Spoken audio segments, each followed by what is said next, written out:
Sikit mo man. Paluloy. Angkat pa kami sa aluloy. Kaati, tapos kami. Tapos kami tulinan.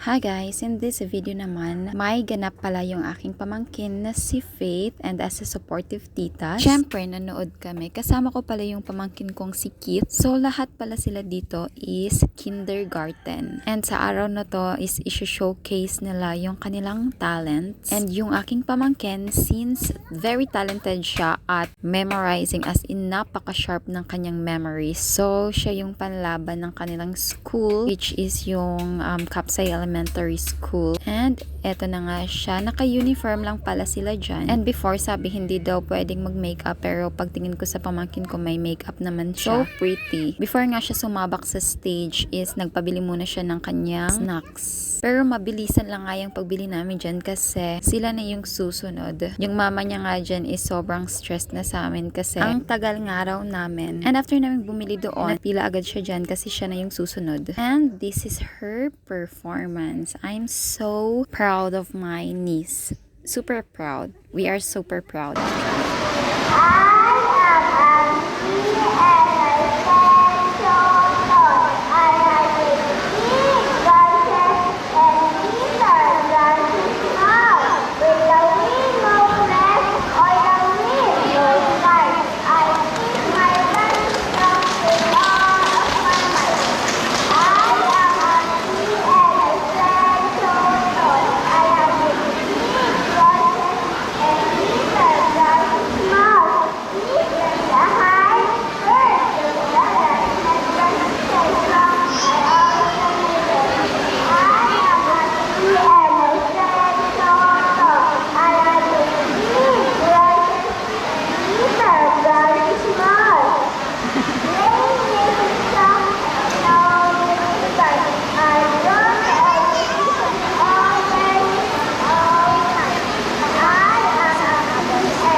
O diba, base sa reaction ko, sobrang happy ko talaga. And after niya nga mag-perform dun sa stage, ayan, kumain na agad siya nung binili namin kanina. And of course, yung isa ko pang pamangkin na si Kit. Kasi kung ano talaga yung binibili namin sa isa naming pamangkin, yun din dapat yung bilhin namin sa isa. Para fair ba? And after pala ng kanyang performance is umuwi na agad kami. And dumaan muna kami sa LCC department store para bilhan ng ice cream yung aking pamangkin na si Kit. Kasi gusto niya daw ng ice cream. And yung mommy niya, which is tita niya din, mommy lang yung tawag niya, binilhan siya. And look at her, sobrang ini-enjoy niya yung ice cream, diba? Pinuubos nga muna namin dyan yung ice cream sa kanya before kami umuwi. Kasi tingnan nyo naman, sobrang tungis na ng batang iyan. Paano ba tayo makakapag-ipon nito kung ganyan yung mga pamangkin natin? De, charot lang. Pero syempre, kung may pamangkin ka, parang anak mo na din kasi yun. So, after nga mabusog ng pamangkin ko, diba? Siya lang yung nabusog. Umuwi na agad kami. So, that's all for today's video. See you in another one.